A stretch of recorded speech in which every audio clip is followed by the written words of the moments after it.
나눔가족 여러분 반갑습니다. 오늘 말씀은 몰렉 숭배 금지에 대한 말씀과 불법적인 성관계 금지에 대한 말씀이 다시 나타납니다. 18장과 19장에서 이미 불법적인 성관계에 대한 금지 명령이 있었지 않습니까? 그런데 20장에서 다시 반복되어 나타나고 있습니다. 성경 말씀에서의 반복은 항상 강조의 의미가 들어있다는 것을 우리는 알고 있습니다. 그러나 조금 자세히 살펴보면 이 법들이 제시되는 형식이 앞의 것과는 조금 다르다는 것을 알 수 있습니다. 앞에서는 모두 무엇을 하지 말라라는 그냥 금지 명령의 형태로 나타났지요. 그러나 오늘 본문에서는 만약 무엇을 하게 되면 이러이러한 결과에 이르게 될 것이다 라는 형식으로 나타납니다. 금지 명령들이 지켜지지 않았을 때 발생하게 될 분명한 징벌과 심판의 결과들을 말씀하고 있습니다. 이 결과들은 백성 중에서 끊어지는, 즉 사형에 해당하거나 자녀를 낳지 못하게 되는 형벌들이 주어지게 될 것입니다. 가족관계를 파괴하는 이런 비윤리적인 범죄들은 사형에까지 해당하는 중범죄들에 해당되는 것입니다. 하나님은 그분의 명령에 순종하는 자들에게는 복을 내려주시고 또 거역하고 부정하는 자들에게는 심판을 통해서 하나님 나라의 기준과 질서를 익혀가게 하십니다. 먼저 몰렉 숭배에 대한 말씀입니다. 여호와께서 모세에게 말씀하여 이르시되 너는 이스라엘 자손에게 또 이르라. 그가 이스라엘 자손이든지 이스라엘에 거류하는 거류민이든지 그의 자식을 몰렉에게 주면 반드시 죽이되 그 지방 사람이 돌로 칠 것이요 나도 그 사람에게 진노하여 그를 그의 백성 중에서 끊으리니 이는 그가 그의 자식을 몰렉에게 주어서 내 성소를 더럽히고 내 성호를 욕되게 하였음이라.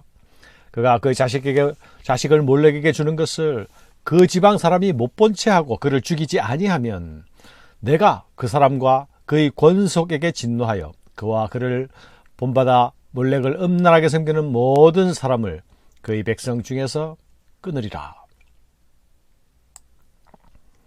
몰렉 숭배는 자녀를 인신제사로 드리는 우상 숭배이죠. 사람의 욕망이나 사람의 소원이 얼마나 간절하면 자기 자식을 제물로까지 바치게 되는 것입니까? 그러나 부모의 유익을 위해서 자녀를 우상에게 바치는 일은 비단 고대 근동에서만 일어난 일이 아니지요. 자식을 몰렉에게 주는 자는 이스라엘 백성이든지 또는 그 땅에 거주하는 외국인이든지 관계없이 반드시 죽이라 말씀하십니다. 그런데 그들을 돌로 쳐 죽일 때에 그 지방 사람들이 그 일을 행하라 하십니다. 여기서 그 지방 사람 암하레츠는 장로나 재판관들이 아닌 평민 곧 백성들을 말합니다. 몰렉 숭배가 발생한 그 지역에서 사는 그 지역 주민들이 직접 투석형을 집행하라는 것입니다. 여기 또 주목할 부분이 있습니다. 몰렉 숭배를 목격했지만 한 동네 사람이라고 서로 아는 사람이라고 모른 채 눈 감아주는 동정을 발휘한다면 눈 감아준 사람뿐만이 아니라 그 가족까지 모두 죽임을 당할 것이라 말씀합니다. 이는 그가 그의 자식을 몰렉에게 줘서 내 성소를 더럽히고 내 성호를 욕되게 하였음이라. 자기 욕망을 위해 자녀를 죽이는 부모는 부모의 자격도 없지만 하나님의 백성의 자격도 없습니다. 욕망의 신을 따르는 자는 이미 실제로 자기 욕망이 자기의 신인 것입니다. 이런 사람은 가족 공동체를 파괴하고 하나님 나라 공동체도 파괴합니다. 이런 인신제사는 공공연하게 이루어졌습니다. 이런 일에 제3자가 돼서 구경꾼이 되거나 보고도 못 본 채 한다면 그도 진정한 공동체의 일원이 될 수가 없습니다. 공동체의 파괴를 묵인하는 것이기 때문이죠. 침묵의 방조로 거룩한 공동체 안에 암덩어리를 키우는 공조자가 되는 것입니다. 그래서 하나님은 그와 그의 가족도 죽이겠다고 하십니다. 오늘날 우리 사회는 자녀들을 성공이란 이름의 불구덩이 속으로 던져 넣고 있지 않습니까? 기독교인들마저도 자녀들을 대학교라는 교회에 바치고 있다는 풍자가 어제 오늘 일이 아닙니다. 부모는 자녀들을 하나님께로 인도해야 할 가장 가까운 안내자로 세워진 사람입니다.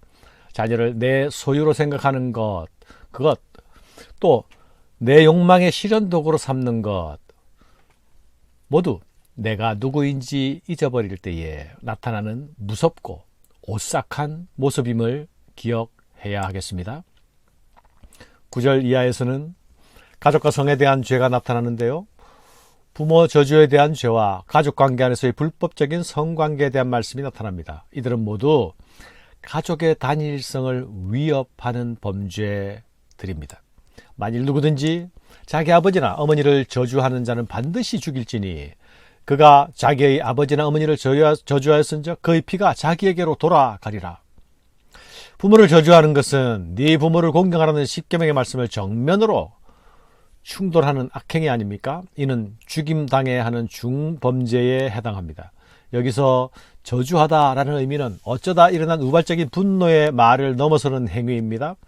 공경하다라는 말의 의미와 정반대의 말입니다. 공경한다는 것도 어쩌다 한번 하는 것을 공경이라 말하지 않지 않습니까? 이런 자가 죽임당해야 하는 것의 정당성은 그 피가 자기에게 돌아가리라 라는 표현으로 더욱 강조되고 있습니다. 이 법에서 부모의 권위에 대한 존엄과 존중이 나타나고 있지요. 이것은 단지 효의 개념을 넘어서는 것이 아닙니까? 가족 단위 안에서 가장 가까이에 있는 위에 있는 권위가 바로 부모의 권위입니다. 이 권위를 존중할 줄 모르는 자는 위에 계신 하나님을 존중할 수 없습니다. 부모의 권위를 존중하는 것은 선택사항이 아닙니다. 내가 자녀된 것은 나의 선택으로 인함이 아닌 것과 마찬가지입니다.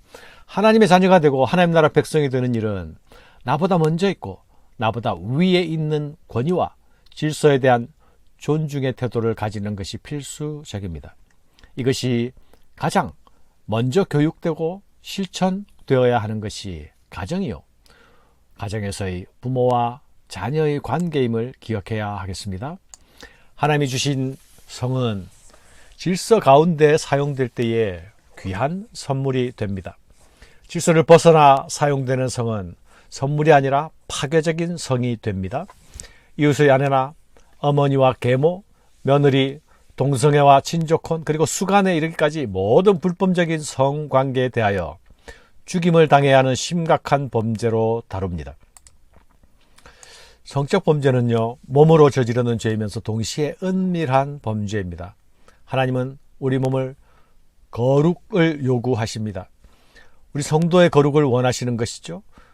우리의 은밀한 자리에게까지 하나님 앞에 있고 하나님과 함께 있는 거룩한 자리이기를 원하시는 것입니다. 이 시대는 어느 때보다 성적 자유를 추구하는 시대가 되었습니다.